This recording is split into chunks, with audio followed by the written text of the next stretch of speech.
এই হচ্ছে আফগানিস্তান, যেই দেশ খুব শীঘ্রই পুরো বিশ্বকে অবাক করে দিতে চলেছে।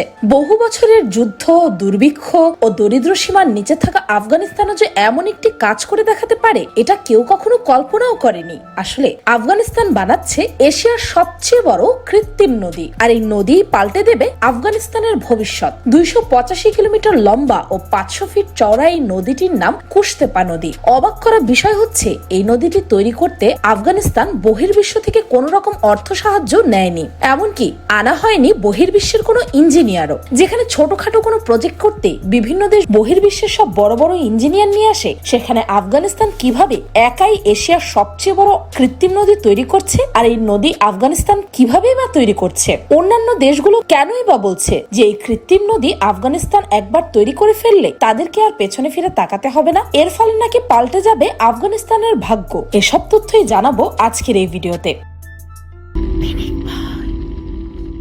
2 বছরেরও বেশি সময় ধরে আফগানিস্তান শাসন করছে তালেবান। মার্কিন যুক্তরাষ্ট্র সহ পশ্চিমা নানা নিষেধাজ্ঞার মধ্যেও অর্থনৈতিক অবস্থা ফেরানোর চেষ্টা করছে তারা। তাই তো তারা এখন তৈরি করতে যাচ্ছে এশিয়ার সবচেয়ে বড় কৃত্রিম নদী। সম্প্রতি আফগানিস্তানের যে প্রকল্প বিশ্বজুড়ে আলোচনায় এসেছে, সেটি হচ্ছে কুশতেপা নদী। নদীর পানি মরুভূমির ভেতর দিয়ে নিয়ে সেচের ব্যবস্থা করতে 285 কিলোমিটার দীর্ঘ এই নদী খনন করা হচ্ছে।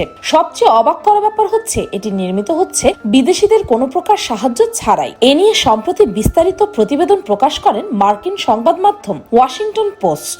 আফগানিস্তানের বর্তমান পরিস্থিতি ও প্রকল্পের বিষয়ে তুলে ধরা হয়েছে প্রতিবেদনটিতে। আফগানিস্তানের দখল নেওয়ার 2 বছর পর তালেবান প্রথম বড় অবকাঠামো প্রকল্প হাতে নিয়েছে। প্রথম ধাপে 115 মাইল লম্বা বা 185 কিলোমিটার কুশতেপা নদী খননের তত্ত্বাবধান করছে। এটি উত্তর আফগানিস্তানের শুকনো সমভূমি জুড়ে আমুদরিয়া নদীর 20% পানি নিয়ে যাবে, এমনই ভাবে এটি ডিজাইন করা হয়েছে। এটি জোজান প্রদেশের বিভিন্ন গ্রামের জন্য গেম চেঞ্জার হবে। দেশটির অন্যান্য জায়গার মতো এখানকার বাসিন্দারাও ক্রমবর্ধমান খাদ্য ঘাটতি, 4 দশকের যুদ্ধ, টানা 3 মৌসুমের তীব্র খরায় ধ্বংস হয়ে গেছে। আফগানিস্তান জুড়ে গড় তাপমাত্রা গত 70 বছরে 1.8 ডিগ্রি সেলসিয়াস বা 3.2 ডিগ্রি ফারেনহাইট বেড়েছে, যা বিশ্বব্যাপী গড় তাপমাত্রার দ্বিগুণ। তাই যে কোনো মূল্যে তাদের এই প্রকল্পটি সম্পূর্ণ করতেই হবে। আর নদীটির কাজ সম্পন্ন হলে কুশতেপা নদী দিয়ে বয়ে যাবে আমুদরিয়া নদীর পানি। একসময় অক্সাস নামে পরিচিত নদীটি আফগানিস্তান এবং তাজিকিস্তান সীমান্তে সৃষ্টি হয়ে উজবেকিস্তানের মধ্য দিয়ে প্রবাহিত হয়েছে। এটি মধ্য এশিয়ার অন্যতম দীর্ঘতম নদী। তালেবানের আশা, তাদের প্রকল্প বাস্তবায়িত হলে আফগানিস্তানের 5.5 লাখ হেক্টর মরুভূমি সবুজ কৃষি জমিতে পরিণত হবে, অর্থাৎ 2100 বর্গ মাইল মরুভূমিতে সেচ দেওয়া সম্ভব হবে, যার ফলে মরুভূমি পরিণত হবে সবুজ ফসলের জমিতে। এর মাধ্যমে আফগানিস্তানের কৃষিযোগ্য জমি 1/3 বেড়ে যাবে। এমনকি প্রকল্পের সঠিকভাবে প্রয়োগ ও কার্যকর হলে খাদ্য উৎপাদনে স্বয়ংসম্পূর্ণ হয়ে উঠবে সংকটের চরম সীমায় থাকা আফগানিস্তান। আফগান কর্মকর্তা ও গবেষকদের মতে 1980 সাল থেকে রাষ্ট্রীয় মালিকাধীন ন্যাশনাল ডেভেলপমেন্ট কর্পোরেশনের প্রকল্পের প্রধান প্রকৌশলী জাবিবুল্লাহ মিরির মতে, তাদের এই প্রজেক্ট শুধু কৃষি ক্ষেত্রের জন্য নয়, এটি দেশের প্রতিটি বাড়িতে প্রভাব ফেলবে। প্রতিটি বাড়ির পানির সংকট দূর হবে এতে। প্রচন্ড দুঃসময়ের মধ্যে থাকা আফগানিস্তান, শত শত খারাপ খবরের মধ্যে এই প্রকল্পটি তালেবানের প্রশাসনিক সক্ষমতার জন্য একটি বড় পরীক্ষা। দেশটির প্রায় 4 কোটি মানুষ ভয়াবহ দারিদ্র্যের হুমকিতে রয়েছে, যারা হয়তো এই প্রকল্পটি হয়ে গেলে কিছুটা আশার আলোর মুখ দেখবে।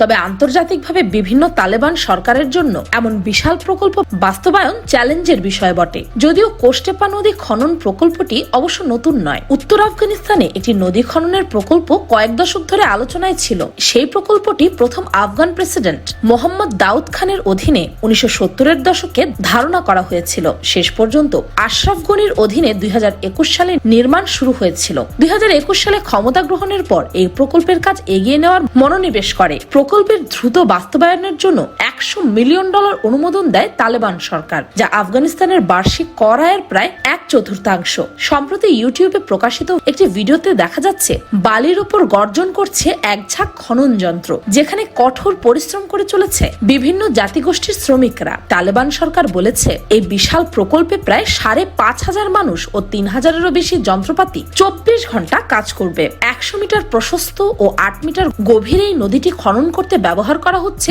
অত্যাধুনিক যন্ত্রপাতি। সিনিয়র তালেবান নেতা ও আফগানিস্তানের উপপ্রধানমন্ত্রী আব্দুল গনি বারাদার গত মার্চ মাসে প্রকল্পের বেশ কয়েকটি সাইট পরিদর্শন করেছেন। তার মতে তারা যে কোনো মূল্যে এই প্রজেক্টটি সম্পন্ন করবেই করবে। প্ল্যানেট ল্যাবস, পিবিসির মতো সংস্থাগুলো প্রকাশিত স্যাটেলাইটের ছবিতে দেখা যাচ্ছে গত 10 মাসে 100 কিলোমিটারেরও বেশি নদী খনন করা হয়েছে।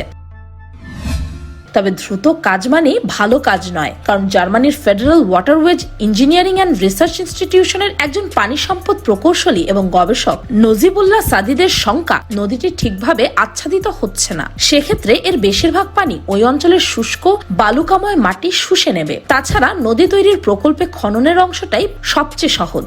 এরপরে আসন্ন কালভার্ট, সেতু নির্মাণের মতো জটিল প্রকৌশল কাজগুলো পরিচালনার ক্ষমতা তালেবানের আছে কিনা তা নিয়ে সন্দিহান সাদিদ। তার মতে তালেবান তাড়াহুড়া করছে। আফগান কর্মীদের প্রশিক্ষণ দিয়েছেন সাদিদ। তিনি দেখেছেন তাদের মধ্যে কম্পিউটার বা আধুনিক শিক্ষার ঘাটতি রয়েছে। তার মতে নদী কর্তৃপক্ষের তেমন দক্ষতা সম্পন্ন কোনো কর্মচারী নেই। নদী খননের আগে ডিজাইনের ক্ষেত্রে 100% নিশ্চিত হওয়ার জরুরি, আর এ বিষয়ে তালেবানদের জন্য ঘাটতি আছে। আবার নদী নির্মাণের পর এটি পরিচালনা ও মেরামতে প্রচুর পরিমাণে ব্যয় করতে হবে। সেই অর্থ তারা সঠিকভাবে ব্যয় করতে পারবে কিনা সেটা নিয়েও আছে অনেকের সন্দেহ। কারণ 2021 সালের অগস্টে তালেবান আফগানিস্তানের ক্ষমতা দখল করার পর থেকে এ পর্যন্ত তেমন কিছুই করতে পারেনি। সে বছর দেশটির অর্থনীতির 20%-এরও বেশি সংকুচিত হয় বলে মনে করে বিশ্বব্যাংক। পাশাপাশি তীব্র খরা ও একটি অস্বাভাবিক শীত দেশটির অর্ধেক মানুষকে তীব্র ক্ষুধার মধ্যে ঠেলে দিয়েছে। এখন নিশ্চয়ই অনেকের মনে একটি প্রশ্ন জাগছে, আন্তর্জাতিক সাহায্য ছাড়া কিভাবে আফগানিস্তান এত বড় প্রকল্প বাস্তবায়ন করবে? আবার এই প্রকল্প যদি বাস্তবায়িত হয়েও যায় তাহলে কিভাবে এর পরিচালনা ও মেরামত হবে? এত টাকা কোথায় পাবে তালেবান? যদিও সশস্ত্র গোষ্ঠীটির জন্য এই প্রকল্পে অর্থায়ন অতটা সহজ নয়, তবে আফগানিস্তানের অর্থ মন্ত্রণালয় বলছে তারা দেশীয় রাজস্ব থেকে অর্থ জোগাড় করবে। কর পরিহার ও দুর্নীতির বিরুদ্ধে কঠোর অবস্থানে তালেবান সরকারের আয় সত্যিই কিছুটা বেড়েছে।